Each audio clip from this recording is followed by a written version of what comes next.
Has this trip been a success for him and Meghan, or more of a failure? It has certainly not been the trip they envisaged. This was meant to be all about the Invictus Games. It was meant to be about the Well Child Awards. It was meant to be about drawing attention to those causes.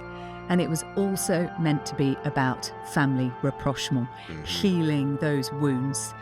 And it was anything but. It got off to a terrible start on Monday when we got the suggestion from Harry that his spokesperson said he's going to stay at Buckingham Palace, and instantly we had a denial from Buckingham Palace, not known to be pretty quick to respond usually, but very quick in that regard, to say, actually, no, he's not. It's not staying here. That's completely wrong. King Charles and Prince Harry appear to be locked in an increasingly uncomfortable deadlock after Buckingham Palace reportedly withdrew its offer to host the Duke of Sussex during his week-long visit to the United Kingdom. According to reports, the palace said Prince Harry missed the RSVP deadline, making it too late for him to stay at Buckingham Palace, despite the initial invitation. However, Harry's team says they needed more time to finalize alternative security arrangements after their request for additional police protection was rejected by the UK government. The timing has also drawn attention, as Buckingham Palace appears to be distancing itself from a major court ruling involving Prince Harry. The Duke, alongside celebrities including Sir Elton John and Elizabeth Hully, is awaiting a decision in a legal battle against the publishers of the Daily Mail. They allege that, over a period of around 10 years, the publisher unlawfully invaded their privacy through practices such as phone hacking and hiring private investigators to obtain personal information.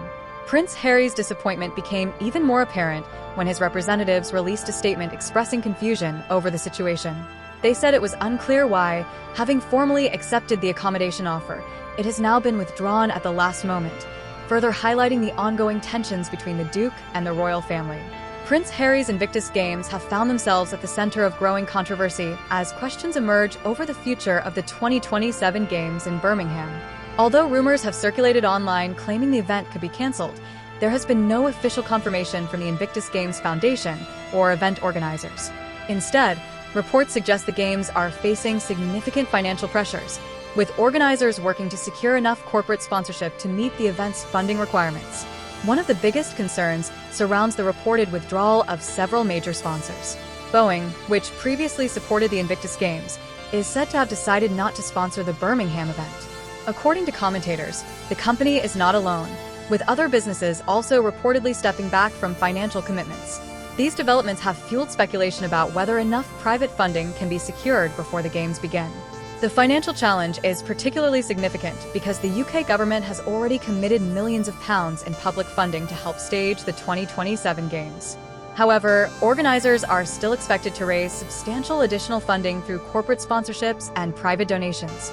Reports claim that only a fraction of the required sponsorship has been secured so far, leading to concerns that organizers may struggle to close the funding gap before the event takes place.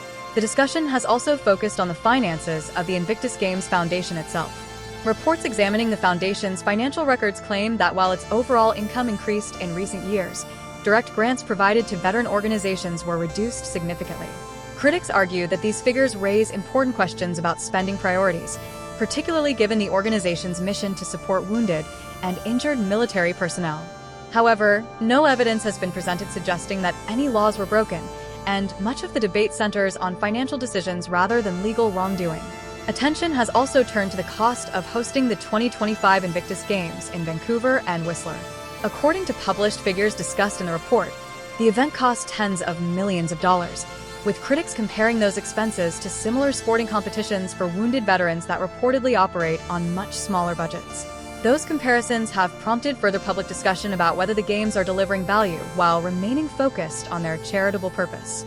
Another major point of controversy comes from claims made by royal biographer Tom Bower. In his reporting, Bower alleged that Meghan Markle's presence during the 2025 Games shifted media attention away from injured veterans and toward the Duke and Duchess of Sussex themselves. He claimed that some insiders even referred to the event as the Meghan Games, suggesting that celebrity coverage overshadowed the athletes. The Invictus Games Foundation and Prince Harry's representatives strongly rejected those claims, calling them misleading and emphasizing that the Games exist solely to celebrate and support wounded service members. The transcript also highlights the story of decorated Canadian Navy veteran Scott Snow, who competed in the 2023 Invictus Games in Dusseldorf. Snow later revealed that he had suffered serious injuries during competition, including fractures to his neck and spine, as well as head trauma. He has said that after reaching out to the Invictus Games Foundation and Prince Harry's office seeking assistance and communication, he received no response. Snow's legal action is directed at the Canadian military rather than Prince Harry or the Invictus Games Foundation, but his experience has raised broader questions about athlete safety, insurance coverage, and long-term support for competitors. At the same time, Prince Harry continues to face challenges in his personal and public life. His ongoing legal battles against sections of the British media have kept him in the headlines, while tensions with Buckingham Palace over security arrangements during his visits to the United Kingdom have further strained relations with the royal family. Critics argue that these ongoing controversies risk overshadowing the Invictus Games, an event that was originally created to shine a spotlight on the resilience and recovery of wounded veterans. Despite the speculation surrounding sponsorships, finances, and public perception, the Invictus Games remain officially scheduled to take place in Birmingham in July 2027. Prince Harry continues to serve as the founding patron of the Games, while the Invictus Games Foundation operates independently through its own board of trustees. Although questions about funding, sponsorship, and reputation continue to generate discussion, there has been no official announcement that the event has been postponed or canceled. As preparations continue, the coming months are expected to be critical for organizers as they work to attract new sponsors, secure remaining funding, and reassure supporters that the Invictus Games will continue fulfilling their mission of honoring and empowering wounded, injured, and sick service personnel from around the world.